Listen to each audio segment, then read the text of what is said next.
सबसे ज़्यादा जुआ जो क्रिकेट के ऊपर होता है वो कहाँ से कंट्रोल होता है? मुंबई से होता है।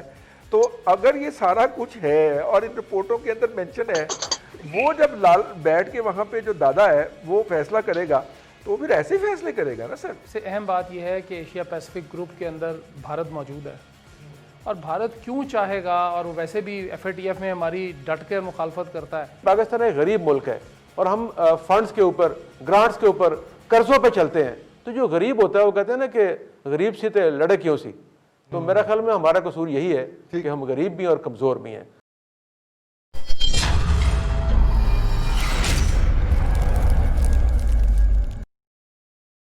दोस्तों, इस वीडियो स्टार्ट करने से पहले मेरी आपसे एक छोटी सी रिक्वेस्ट है कि जिन्होंने हमारे चैनल को सब्सक्राइब नहीं किया है वो प्लीज़ चैनल को सब्सक्राइब कीजिए और बेल नोटिफिकेशन आइकन प्रेस कीजिए ताकि हम लाते रहेंगे इसी तरह की नई खबरें।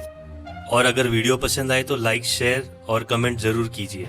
FATF की जो एशिया पैसिफिक की कमेटी है, ग्रुप है, जो उसने पाकिस्तान के ऊपर इन्हांस्ड कंडीशंस जो हैं वो जारी रखने की सिफारिश कर दी है। इन्हांस्ड कंडीशन जारी रखने की सिफारिश कर दी है। क्या इसका मतलब होगा कि पाकिस्तान FATF की ग्रे लिस्ट में रहेगा?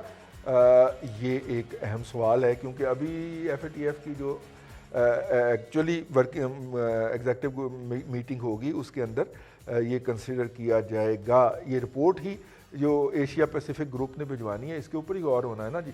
तो इन्होंने एक बात ये भी कही है उसके अंदर, जो हेडलाइन के अंदर पहले ही चीज़ आपकी आंखों को कैच करती है कि पाकिस्तान जो है वो तमाम तर जो उन्होंने कंडीशनैलिटीज़ एक्सेप्ट की थी या जो तमाम तर कवानीन बनाए थे उन पर उनका इतलाक़ करने में नाकाम रहा है, और उनमें से मेजॉरिटी कवानीन वो हैं जिनका इतलाक़ नहीं हो सका।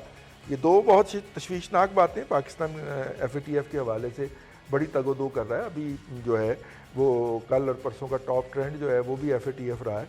इतनी तगोदो कर रहा है पाकिस्तान, तो कम से कम इस दफ़ा को अच्छी खबर आनी चाहिए थी, लेकिन अभी भी ज़ाहिर है अभी फाइनल डिसीजन बाकी है, इसके ऊपर हम बात करेंगे। का क्या मतलब है कि क्या हमारी ग्रेट लिस्ट कंटिन्यू करेगी या हमें वो कहेंगे कि चलो जाकर ठीक काम करया करो?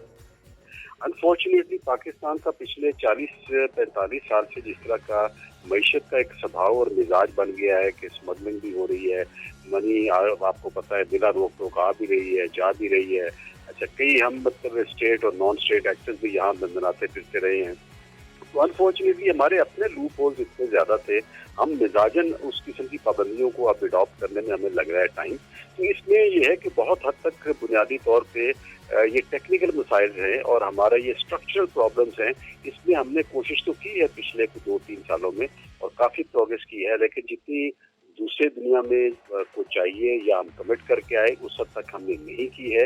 अब ये जो इन्होंने स्टेटस हमें दिया तो नहीं, अभी तो मीटिंग होना है, लेकिन जो रिकमेंडेशन उन्होंने दी है वो बेसिकली कह रहे हैं कि इनहैंस्ड फॉलो अप लिस्ट, यानी जो आप पे पाबंदियां हैं वो इनहैंस नहीं होगा, लेकिन ये कि we definitely need an enhanced follow up, और उस लिस्ट में हमें इन्होंने डाला है। इस वक्त जो इंडिया है जो कि अक़वाम मुत्तहिदा की ताज़ा तरीन रिपोर्ट के अंदर एक मुल्ज़म है, हम मुजरम तो नहीं कह सकते लेकिन इल्ज़ाम तो लग गया ना, उसके ऊपर मुल्ज़म है, वो बैठा हुआ हमारे फैसले कर रहा है कि जनाब पाकिस्तान जो है उसने मनी लॉन्ड्रिंग की है। हालांकि हर एक को पता है कि इस खित्ते के अंदर नहीं, पूरे इस रीजन के अंदर जो अंडरग्राउंड माफिया का हेड ऑफिस है वो कहाँ पे वाक़या है।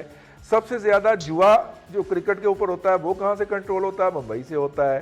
तो अगर ये सारा कुछ है और इन रिपोर्टों के अंदर मेंशन है, वो जब लाल बैठ के वहाँ पे जो दादा है वो फैसला करेगा तो फिर ऐसे फैसले करेगा ना सर। मैं इसमें बड़ा क्लियर हूँ, हमारे से गलतियां वो हुई हैं। अगर हमसे गलतियां हुई है तो तहरीक तालिबान पाकिस्तान CIA ने रेस की है। मैं आपको ऑन वर्ल्ड ऑफ अथॉरिटी कह रहा हूँ, जुरानी एक्सचेंज बनाया गया, US ट्रीटी ने बनाया, उन्होंने पैसा दिया। जो तहरीक तालिबान का ये पाकिस्तान के अंदर जो ऑपरेशन $1000 पे करती थे वो उनको कहा था, उनके बाप के पास $1000 था, उन्होंने गाना में लगाया हुआ था, डॉलर बनाने की मशीन लगाई थी, कौन उनको डॉलर दे रहा था? तो सर दुनिया है हिपोक्रेट, दुनिया रियाकारी पे मबनी है और पाकिस्तान उस रियाकारी का शिकार है। निकलने की कोशिश कर रहे हैं उस रियाकारी से। मुख्तलिफ हुकूमतें कोशिश करती रही है कि किसी तरह वो जो रजिस्ट्रेशन कर, लेकिन आप नहीं निकलेंगे जब तक अमेरिका अफगानिस्तान से नहीं निकलता, जब तक आप निकल नहीं सकते ना, पॉसिबल नहीं। अफगानिस्तान निकल गया या ट्रंप इलेक्शन जीत गया तो शायद आप निकल जाए, अदरवाइज तो यही ग्रे लिस्ट चलेगी, और जब तक इंडिया का वहां पे मेंबरशिप रहेगी, आप नहीं निकल, आप आसमान से ताले तोड़ ले रजी साहब, आप ग्रे लिस्ट से नहीं निकल सकते। डॉक्टर साहब फिर साढ़े खिलाफ साजिश हो गई। देखें, एक तो सबसे पहले तो रजी साहब, अभी क्योंकि आपने भी जिक्र किया भारत का, ब्रिगेड साहब ने भी किया, हमारी एक प्रॉब्लम ये है कि हम जब हम पे इल्ज़ाम लगता है तो हम अपने से तवज्जो उठाने के लिए भारत की, बांग्लादेश की, नेपाल की, उसकी बात शुरू कर देते हैं। और की करिए, सबसे पहले हमें अपने गिरबान में मुंह डालना चाहिए। जो मतलूबा अहदाफ हैं अमेरिका के कि इस रीजन में हमें क्या करना है, अफ़गानिस्तान में, भारत से, चाइना से, वो भी मुकम्मल हासिल नहीं हुए। इसीलिए आपको डायरेक्टली इनडायरेक्टली दबाव का निशाना बनाया जा रहा है। और ये FATF और ये जो एशिया पैसिफिक ग्रुप है, ये सारे उसी ड्रामा का हिस्सा है कि पाकिस्तान को कॉर्नर किया जाए। और फाइनेंशियली पाकिस्तान एक गरीब मुल्क है और हम फंड्स के ऊपर, ग्रांट्स के ऊपर, कर्जों पे चलते हैं। तो जो गरीब होता है वो कहते हैं ना कि गरीब सी ते लड़े क्यों सी। तो मेरा ख्याल में हमारा कसूर यही है कि हम गरीब भी और कमज़ोर भी हैं, लेकिन हमारे दावे बहुत बुलंद बांग हैं और हम बढ़ के बड़ी मारते हैं। बढ़ के बड़ी मारते हैं। भट्टी साहब कहते तुसी तो कभी बड़क नहीं मारी, डॉक्टर साहब कहते हैं बड़का बड़ियाँ मार। भाई साहब, इसमें जो सबसे अहम बात यह है कि एशिया पैसिफिक ग्रुप के अंदर भारत मौजूद है, और भारत क्यों चाहेगा, और वो वैसे भी FATF में हमारी डट कर मुखालफत करता है, और उसको चूँकि हम बड़ा टफ टाइम देते हैं। और भारत बड़ा वहाँ पे इन्फ्लुएंशियल है, ज़ाहिर है, इतना बड़ा मुल्क है, इतनी बड़ी आबादी है, इकोनॉमी है ना, उनकी मार्केट है, इकोनॉमी भी है उनके, ज़ाहिर है। वो देखे ना, हमारे जो दोस्त ममालिक हैं कुछ इस्लामी, वो भी उसको सपोर्ट देते हैं वहाँ पे, ये नहीं कि नहीं देते। अगर हमें एक दोस्त मुल्क या दो चार दोस्त मुल्क हमारे अगर सपोर्ट कर देते तो हम शायद उस ग्रे लिस्ट में जाते ही ना, हम पॉजिटिव ही रहते, हमें कोई मसला नहीं था। लेकिन भारत देखें जी क्यों चाहेगा कि वो हमें रिलीफ दे, या हमें किसी तरह आज़ादी दे, या हमें किसी तरह सुकून का सांस लेने दे। उसने तो हर वक्त हमारे साथ कुछ ना कुछ ठोका ठाकी लगाई होती है, वो चाहे LOC है, वो चाहे मकबूजा कश्मीर है, वो चाहे आपके जो हैं बॉर्डर्स हैं, जो भी उसके साथ मिलते हैं, हमारी जितने भी मरासिम हैं, जहाँ वो उसको लगता है, जहाँ उसको मौका मिलता है, वो मौका हाथ से जाने नहीं देता।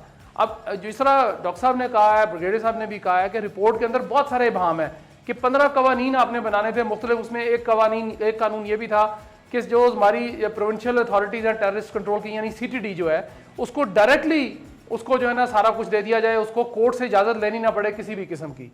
अब देखिए कई चीज़ें होती हैं जो ये मुमकिन नहीं होता, और ये वही चीज़ है जो कवानीन जो 4 जो ब्रिगेडियर साहब ने भी कहा कि उस पर हम अमल दरामद नहीं कर सके, उसमें से 25 जो है वो हमने पार्शली की हैं। अब 21 तारीख से लेकर 23 अक्टूबर तक दोबारा इसकी मीटिंग होनी है, उसमें फैसला होना है मजीद के जी इसको क्या करना है, पाकिस्तान को जो एनहांस लिस्ट है इसमें क्या करना है हमने। लेकिन मामला यह है कि अगर पाकिस्तान अच्छी डिप्लोमेसी कर लेगा एशिया पैसिफिक ग्रुप के अंदर भी, तो कोई मुज़ायका नहीं है। हमारे फॉरेन मिनिस्टर साहब बड़े काबिल आदमी हैं, अच्छी बात करते हैं, नरम गुफ्तगू करते हैं, उनको चाहिए कि वो वहाँ पे जाएं और भारत का जो भी प्रोपेगेंडा है उसके खिलाफ बात करें, और उसको कम से कम कुछ ना कुछ तो उसको डाई डाउन करें, मेल्ट डाउन करें किसी भी तरह। ये यहाँ पे हाथ रख के बैठ के ऑपोजिशन के साथ ना जोर आजमाई करें, जोर आजमाई भारत के साथ करें जिसने हमारा नाक में दम किया हुआ है, और हम भी कर सकते हैं, हमें कोई कमी नहीं है उसके खिलाफ। भारत हमारे सामने कुछ भी नहीं है, अगर ज़रा सा हम उसको दबाएंगे तो वो दब भी जाएगा। लेकिन उसको दबाने के लिए कोई ना कोई शख्स तो चाहिए ना, कोई जाए उनका जाके मुकाबला करे, वहाँ जाके अपनी हम पॉइंट ऑफ व्यू तो अपना पेश करें ना। हमारा तो पॉइंट ऑफ व्यू ही पेश नहीं होता कि जी वो चूँकि कोरोना बात ये जी इतने सारे वो तस्वीरें आज मैंने देखी, वो अखबारों में भी लगी हुई हैं और सोशल मीडिया पे भी चल रही हैं। APG जो वहाँ पे ऑस्ट्रेलिया में जो उनका इजलास हुआ है, तमाम लोग बैठे हुए हैं, आप भी जाएँ वहाँ पे, नहीं बुलाया तब भी पहुँच जाएँ वहाँ पे, कहिए कि मैं पाकिस्तान से आया हूँ, मैं रिप्रेजेंटेटिव हूँ मैं वहाँ का, मुझे आप मौका दें, मैं इसका मेंबर, पाकिस्तान मेंबर है उसका APG का, क्यों नहीं अपना पॉइंट ऑफ व्यू वहाँ पे जाके देते हैं। जो साहब भी वहाँ पे इस वक्त मौजूद है पाकिस्तान, उसके बजाय फॉरेन मिनिस्टर साहब वहाँ पे जाएं और अपने साथ जो है वज़ीर दाखिला को भी ले जाएं अगर कोई ज़रूरत पड़े, ताकि वो उनको चिट दे सके। और उसके बाद ये है कि जो हमारा केस है वो सही तरह प्रेजेंट हो सके, क्योंकि एक बात तय है कि जब तक भारत इस FATF में मौजूद है, उसके मरासिम मौजूद हैं, हमारे बरादर इस्लामी ममालिक के साथ बहुत सारे मुल्क हैं, हमारे 48 मुल्क हैं, उसमें हम भी शामिल हैं, उनमें से हो सकता है उनके 4 के साथ हो सकता है उनके 24 के साथ हो। तो हमें एक तरफ तो ये लड़ाई लड़नी है, एक तरफ के अपने इस्लामी मुल्कों को इकट्ठा करें ताकि वो हमारे हक में बोलें, दूसरा जो हमारे दोस्त ममालिक हैं, खासकर चाइना ने हमारा कभी साथ नहीं छोड़ा, वहां भी नहीं छोड़ेगा, वो कह रहा है बार बार कि जी मैं पाकिस्तान के साथ खड़ा हूं। तो हमें टर्की को भी मनाना चाहिए और बाकी जो ममालिक हैं उनके साथ भी डिप्लोमेसी के ऊपर थोड़ा सा जोर दे दें, कुछ भी नहीं जाता, सऊदीया जरा को सा जोर देते हैं। सऊदीया को भी चलें जाके सऊदी अरब को भी मना लें जी, सऊदी अरब के बिल्कुल वैसे मना भी लें।